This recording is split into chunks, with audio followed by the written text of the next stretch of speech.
Beginning tonight with Britney Spears, who has had more than her fair share of all the good, the bad, and the very ugly. Showbiz Tonight can tell you Britney's story is truly amazing as she went from young star of the Mickey Mouse Club to pop superstar to outright train wreck, then struggled to make everything right again.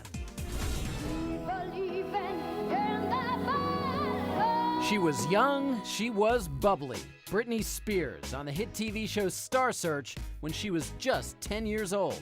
Britney began as a child star. She was on the Mickey Mouse Club.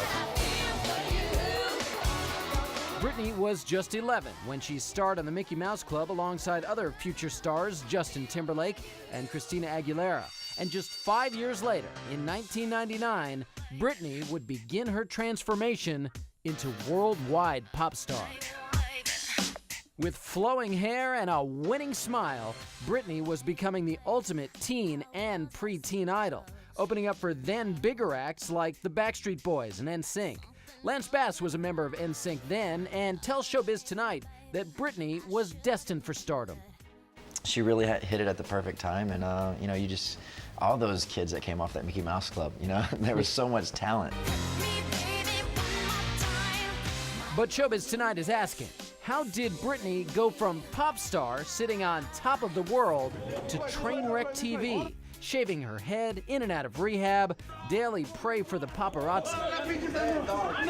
The genius of Britney, as opposed to a lot of teen stars, was she didn't come out with a, gee, I'm just a little girl, I'm so lovely, and I want to have a boyfriend song, and then do something racy. She came out with something mildly racy, Hit Me Baby One More Time. She came out in that Catholic schoolgirl outfit. She had the shirt tied up in a knot, and she had those pigtails, kind of a Lolita-esque vibe going on. A schoolgirl with a sexy edge who soon graced the cover of Rolling Stone, a true sign she had arrived.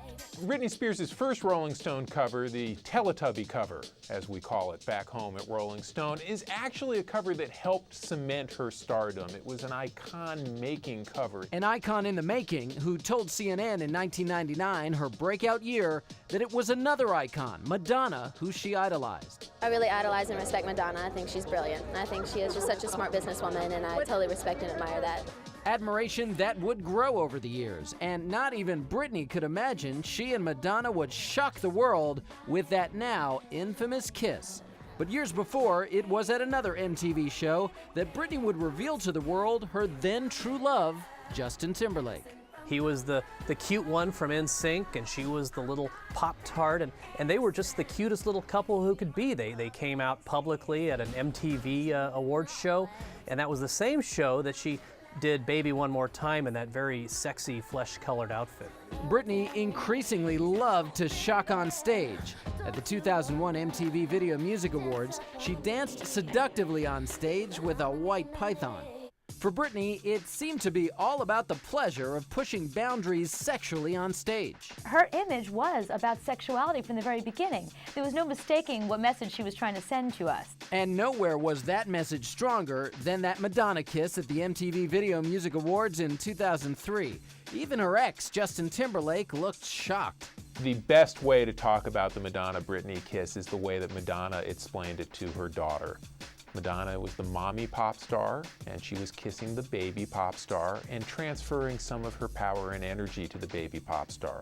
She certainly transferred something to Britney, because after that, Britney transformed from a pop star who shocked on stage to a pop star who did shocking things in her personal life, beginning with a marriage on a whim at this chapel in Vegas.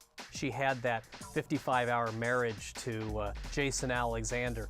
That's when all of a sudden it went from her being a famous pop star to the beginning of this very long train wreck.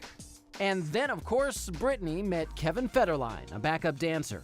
At the time that Kevin started dating Britney, Shar Jackson, the mother of his child, was pregnant. So Kevin immediately came under fire. And of course, he didn't really have much of a job, and it was sort of a deadbeat. 6 months after they met, they would marry, beginning yet another transformation for Britney. not long after Britney hooked up with Kevin, you know, she started videotaping everything going on in their relationship, and they made this into a reality show, chaotic, and it was unsettling. This is really good. The sex is really good. Leading to the next stage for Britney Spears, motherhood. She and K-Fed had their first son, Sean Preston, just a year after they got married. But motherhood did not necessarily mean mothering skills. The first time we saw Britney's mothering skills, or lack thereof, was when she had her child in her lap while she was driving. Britney would again transform from worship pop star to a bullseye target for comedians. Still early in 2006, but already she has been eliminated from Mother of the Year competition today. What happened to the old days when celebrities would just dangle kids off balconies? For Britney, the hits just kept coming, but the wrong kind of hits. Like her disastrous interview with NBC's Matt Lauer in June 2006, trying to explain her increasingly erratic behavior. She made a fool out of herself on Matt Lauer. She was crying and the gum chewing. Britney and K-Fed would have a second son, Jaden James, but then, just 2 months later, she would file for divorce, and the now single Britney began acting even more wild. Her behavior was very erratic. She was out partying all the time, and then she had that famous lost weekend where she went out and got herself tattooed and then shaved her head. Britney Spears. What can I say? As the world now knows, Britney is now bald, giving herself a buzz cut, shaving her hair off, and the whole thing caught on camera. That followed by a now you see her, now you don't series of visits to rehab. She first went to rehab in Antigua, and that was only for 24 hours. Then she checked in Malibu, and that didn't hold. And then she checked back in after Kevin threatened a custody dispute with her. She did her 30 days, 28 days, and got out, but her behavior really didn't improve. In fact, Britney's behavior grew more bizarre day by day. She attacked a paparazzo with an umbrella, later claiming it was for a movie role. Then, months later, she seemed to court the paparazzi whenever she went out, even taking pictures with them. I want to take a picture of Britney too, come back. More would follow, like her disastrous so-called comeback appearance at the 2007 Video Music Awards.